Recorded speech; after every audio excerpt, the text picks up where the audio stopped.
17장에서는 음녀, 음란한 여자잖아요.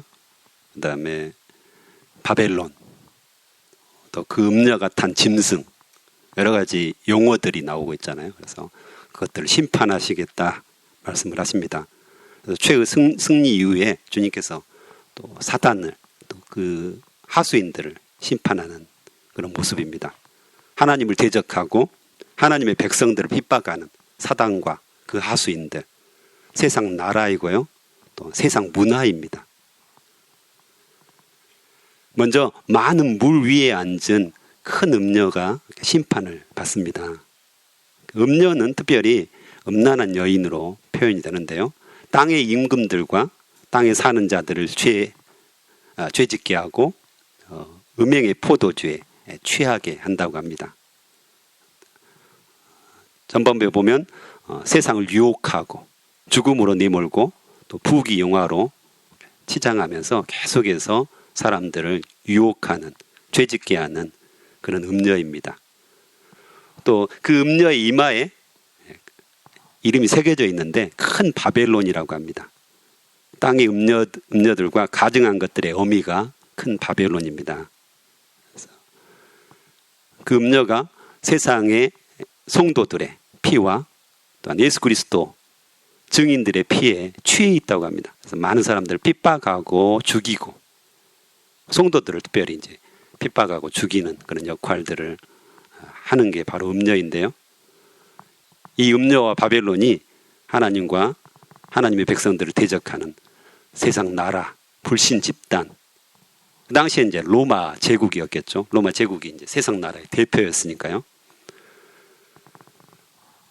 특별히 이 음녀와 바벨론은 종교적으로, 문화적으로 세상을 유혹하고 성도들을 핍박하고 또 우상 숭배에 빠지게 하는 그런 역할들을 했던 것 같습니다. 그래서 음녀가 탄 짐승은 휴대폰으로 생각하면 휴대폰 기계 하드웨어라고 보통 말하죠.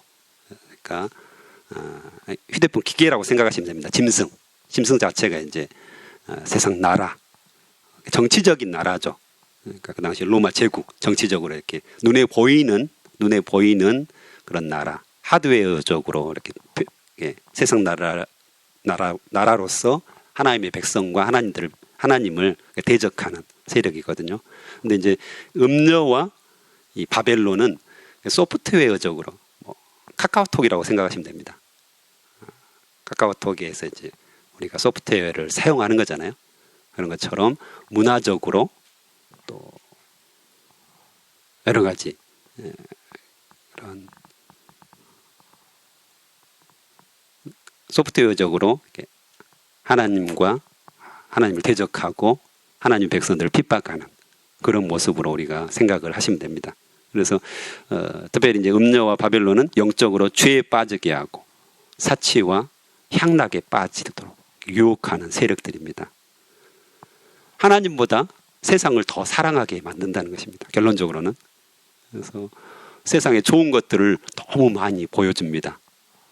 쾌락에 빠지게 하고요, 돈에 빠지게 하고요, 또 부모들은 자식의 성공, 출세에 빠지게 합니다. 그것에 모든 것들을 이렇게 투자하죠. 그래서 하나님을 찾고 하나님을 모실 만한 빈 방이 없습니다. 너무 많이 채워져 있습니다.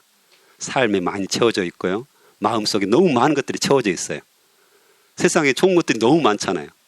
그래서 그것에 가득가득 채워져 있습니다. 특별히 젊은이들 같은 경우는 외모 지상주의라고 하잖아요. 그래서 우리나라 성형외과들이 크게 이렇게 돈을 많이 벌고 있습니다. 호황이죠.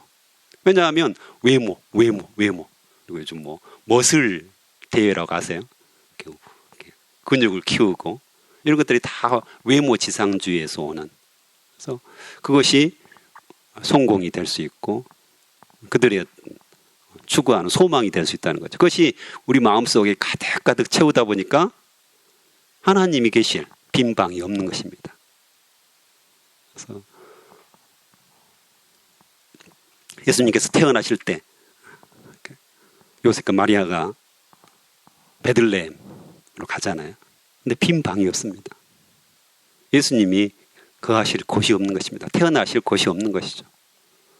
수많은 사람들이 가득가득 채워져 있기 때문에 빈 방이 없습니다. 그래서 빈 방 있습니까? 빈 방 있습니까? 빈 방 있습니까? 좀 예수 그리스도가 거하실 그 빈 방을 찾고 헤매였던, 그래서 결국 마국간, 말구유에 이렇게 거하시잖아요. 어쩌면 우리의 삶과 비슷하지 않는가 생각됩니다. 세상의 많은 것들이 돈과 지위와 자식과 외모와 수많은 것들이 우리 안에 가득 차 있습니다. 안 그런 것 같은데 생각보다 이것이 우리에게 가득 차 있는 것을 알 수 있습니다. 그것 때문에 빈 방이 없습니다. 예수님이 거하실 빈 방이 없다는 거죠. 즉 하나님께서는 우리가 그것들을 비우기를 원하십니다. 오직 하나님으로 채우고 하나님만을 사랑하는 모습으로 살기를 원하신다고 말씀하십니다. 그럼 우리가 거지처럼 살아야 되는가요? 아니잖아요. 성경은 분명하게 말씀을 하십니다. 먼저 그의 나라와 그의 의를 구하라. 그리하면 이 모든 것을 너에게 더하시리라. 이게 약속입니다. 먼저 우선순위가 있다는 거죠. 먼저 하나님을, 먼저 예수 그리스도를 우리 안에 가득 채우면 그냥 덤으로 주시겠다고 말씀하십니다. 덤으로 이렇게. 음녀가 탄 짐승은 7머리와 10뿔을 가지고 있는 붉은빛 짐승입니다. 그래서 사단과 사단의 추종자들이죠. 그래서 멸망으로 들어갈 자이고 설명이 자세히 잘 되어 있습니다. 근데 좀 어렵긴 한데요. 생명책에 기록되지 못한 자들입니다. 이 짐승은 7머리, 즉 7왕, 10뿔, 즉 10왕을 가졌습니다. 세상의 왕들이라고 생각하면 됩니다. 이게 무슨 뜻일까? 구체적으로 우리가 알 필요는 없고요. 세상의 왕을 상징하는 거죠. 그래서 하나님을 대적하고 하나님의 백성을 핍박하는 세상 나라이다. 또 그 당시에는 로마 제국이고요. 국가적이고 정치적인 그런 모습입니다. 우리가 사는 죄악된 세상이라고 보면 됩니다. 그리고 11절에 보면, 오늘 11절에 보면 전에 있다가 지금 없어진 짐승이라고 표현하는데요. 그 짐승이 8째 왕이라고 합니다. 7머리였잖아요. 근데 뜬금없이 8째 왕이 나옵니다. 그래서 이건 이제 그 한 왕이 부활했다는 것을 암시합니다. 즉 부활하신 예수 그리스도의 모습을 모방하고 있습니다. 패러디하고 있죠. 그래서 자신들의 힘과 능력들을 과시합니다. 이 사단이 그렇습니다. 사단이 광명한 천사로 또한 예수 그리스도의 모습으로 자신들을 이렇게 꾸밉니다. 모방합니다. 그래서 7머리로 7왕이었는데 8째 왕이 나온 것은 당시에 네로가 굉장히 악한 왕이었잖아요. 그 네로 황제가 부활할 것이라는 그런 전설이 있었다고 합니다. 그러니까 예수님처럼 부활해가지고 악한 세상을 만들 것이다. 그런 전설들이 있었는데 그것과 연결됩니다. 그래서 끊임없이 예수 그리스도를 이렇게 모방하는, 그래서 자신들의 힘과 능력을 과시하고 사람들을 끌어모으는 거죠. 우리가 힘이 있다는 겁니다. 그래서 우리가 주로 힘 있고 권세 있는 곳에 가기를 원하잖아요. 사람이 거기에 의존하기 원하는 것이 있습니다. 부인들도 남편을 의존하잖아요. 그걸 원하잖아요. 근데 남편들도 부인을 의존합니다. 그래서 부인의 품에 안기고 싶고, 똑같습니다. 사람이 그렇습니다. 그래서 힘 있는 자, 권세 있는 자, 거기에 이렇게 의존하고 싶고 의지하고 싶은 마음들이 있는 거잖아요. 사람의 본성 속에 그게 있습니다. 그래서 어린아이 때는 부모님께, 엄마에게 의존하잖아요. 나이가 들면 부부가 서로 의존하며 살기를 원하잖아요. 그것이 채워지지 않을 때 다른 데 눈을 돌리는 거잖아요. 사단이 그걸 계속해서 추구하게 만드는 겁니다. 실제로. 그래서 부부의 세계라고 최근에 드라마가 있었지 않습니까? 그래서 사람들이 왜 그걸 좋아할까요? 불륜 드라마잖아요. 그래서 욕하면서 본다고 하는데 사람들이 빠져드는 마약과 같은 그런 스토리가 있는 거죠. 뭔가 자신들의 욕망들을 찾아가는, 의존할 것들을 찾고 또 찾고 허무하잖아요. 그걸 찾았다고 생각했는데 허무해요. 결혼하면 모든 것이 될 것 같았는데 이 남편이 아닌 거예요. 부인이 아니에요. 나를 채워주지 못해요. 내가 원했던 것들을 주지 못해요. 허무한 거죠. 마음이 비어요. 텅 빈 것처럼 비어 있으니까 또 다른 대상들을 찾아가는, 이게 바로 사탄의 역사입니다. 그 빈 마음 누가 채울 수 있습니까? 바로 예수 그리스도가 채울 수 있는데, 우리는 끊임없이 다른 것들을 찾아다닌다는 거죠. 세상에서 훨씬 많은 사람들이, 물론 그리스도인들은 그래도 무릎 꿇고 주님 앞에 찾으려고 애를 쓰는데, 세상의 주변의 친구들 보십시오. 늘 헛된 거, 허무한 것들을 찾아다니면서 자신을 채우려고 하지만 여전히 목마르고 갈급함이 있는 모습들 아닙니까? 그런데 크리스찬들도 역시 그런 부분들이 있을 수 있습니다. 하나님으로 채울 수 없어서 오히려 사역으로 채우는 경우들, 뭔가를 교회에서 봉사하고 일하고 열심히 뭔가를 합니다. 그러면 나의 존재감이 생기는 거잖아요. 그걸로 만족하고 예배에 열심히 참석합니다. 다른 사람이 칭찬해 주죠. 그럼 내가 뭔가 잘하고 있구나, 이런 만족감이 생길 때도 있습니다. 그래서 그런 것으로 먼저 우리가 채우면 안 됩니다. 하나님, 그 오직 예수 그리스도로만 우리를 채워야 됩니다. 그분을 부르고 그분과 함께하고 말씀 속에 거하고 그 말씀대로 순종하고자 하는 우리의 마음, 이게 바로 진정한 그리스도인의 마음이라고 생각됩니다. 어쨌든 그 당시 로마는 힘과 권세로, 강력하게 권력으로 세상을 통치했습니다. 그래서 그리스도인들을 엄청나게 죽이고 핍박했지 않습니까? 하지만 결국에는 오늘 11절에 뭐라고 말씀하십니까? 만주의 주, 만왕의 왕이신 어린 양 예수 그리스도께서 이 음녀와 바벨론과 짐승과 싸워 이기십니다. 또한 그와 함께 있는 자들, 부르심을 받고 택하심을 받은 진실한 자들, 누구입니까? 바로 우리도 예수와 함께 이긴다고 선언하십니다. 세상 세력은 너무 무시무시합니다. 실제로 무시무시하죠. 힘과 권력이라는 게 엄청나게 무시무시하지만 하나님께서는 예수님과 우리들이 이미 승리했다고 선언을 하십니다. 하나님께서 다스리시는 하나님의 나라가 이미 임했습니다. 하나님께서 통치하십니다. 그리고 마지막 때에 최후에 완성된다고 말씀하시죠. 우리는 예수님을 믿음으로 하나님의 통치를 받게 됩니다. 또한 우리가 전도한다, 이 말은 뭔 말이냐면 하나님의 나라가 확장된다는 것입니다. 하나님을 믿는 백성들이 늘어난다는 의미거든요. 하나님께서 이미 임하셨죠. 하나님의 나라가 이미 임했다, 이렇게 이야기하셨는데 전부는 아닙니다. 세상의 모든 사람들이 하나님을 경배하고 하나님을 왕으로 모시지 않습니다. 아직은. 그래서 우리가 전도해서 네 왕이 누구야?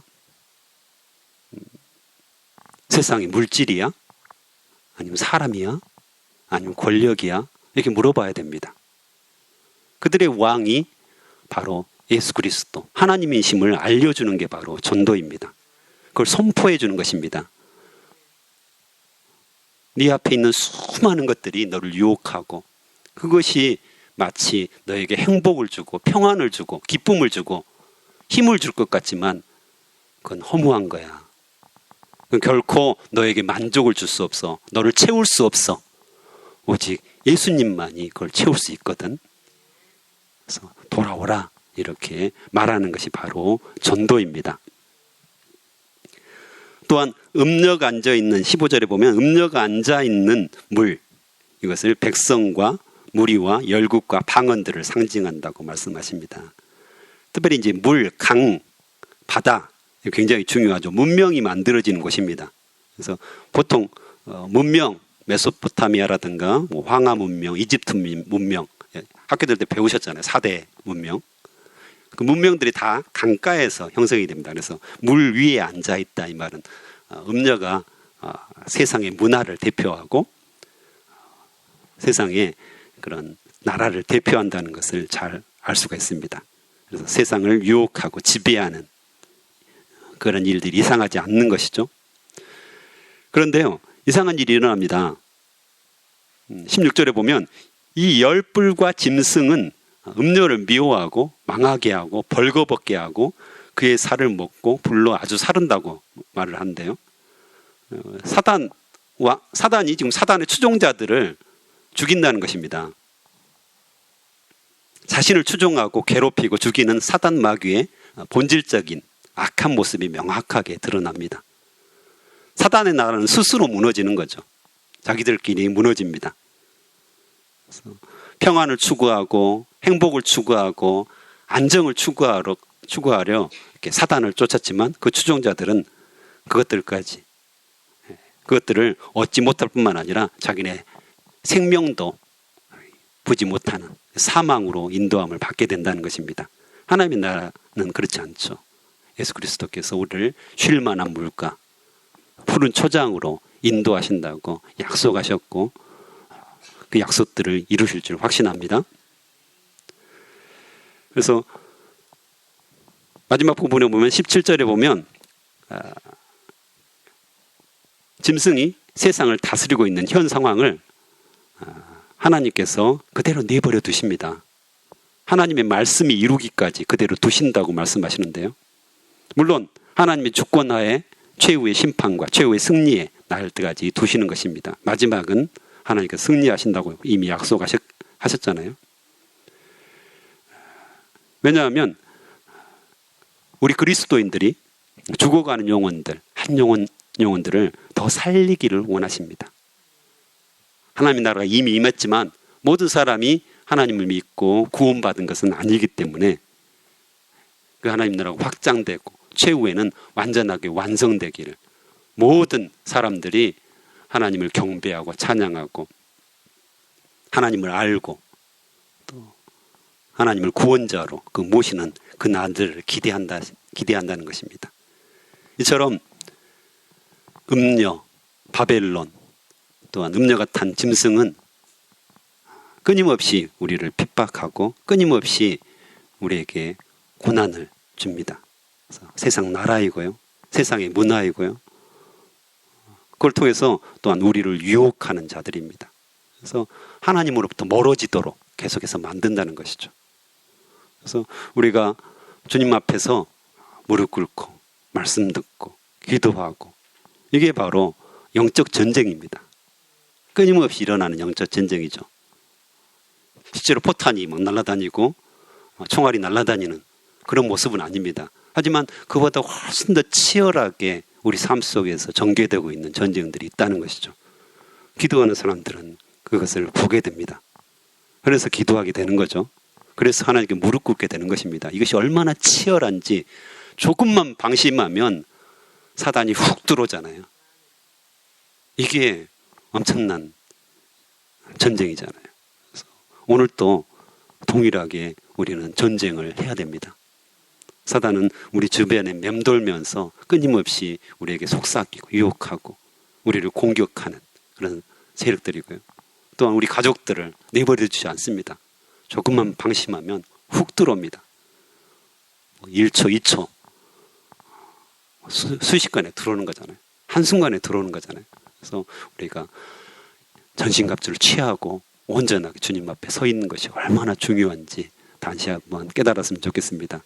그래서 음녀, 바벨론, 음녀가 탄 짐승 너무 막 이렇게 추상적인 개념들은 아니고요. 실제로 구분해 보면 세상 나라, 세상 문화, 하나님을 대적하고 하나님의 백성들을 핍박하는 그런 사단과 그의 하수인들이라 이렇게 생각하시면 되겠습니다. 함께 기도하시겠습니다.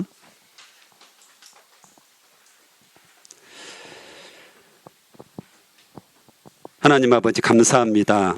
오늘 또 우리에게 말씀하여 주셔서 감사합니다. 음녀와 바벨론과 음녀가 탄 짐승, 세상 나라와 세상 문화가 여전히 끊임없이 우리를 유혹하고 우리를 핍박하고 우리가 전쟁을 선포해서 끊임없이 싸우고 있는데 우리가 깨어있게 도와주시옵소서. 우리 그리스도인들이 깨어 대적하게 도와주시옵소서. 예수 그리스도의 능력을 가지고 그들을 대적하고 이미 이기었사오매 그 이긴 싸움들을 싸울 수 있도록 주의 역사하여 주시옵소서. 우리가 한순간도 방심하지 않을 것은 이 영적 전쟁터에 이 영적 전투에 우리가 최일선에서 싸우고 있음을 늘 기억하게 도와주시옵소서. 하나님, 우리를 그렇게 최일선에서 싸우는 자들로 전투하는 자들로 세워주셔서 감사합니다. 이 영적 세력들의 모습들을 우리가 보게 하시고 싸워 이기게 하시고 주님께서 주시는 평안을 누릴 수 있도록 인도하여 주시옵소서. 주님께서 오늘 또 귀한 헌금을 통하여서 주님 앞에 드리는 자들이 있습니다. 그들의 소원들을 들어주시고 기도 제목을 주님께서 응답하여 주시옵소서. 하나님의 나라가 온전하게 확장되는 그런 역사들을 경험할 수 있도록 은혜를 베풀어 주시옵소서. 감사합니다. 예수님의 이름으로 기도합니다. 아멘.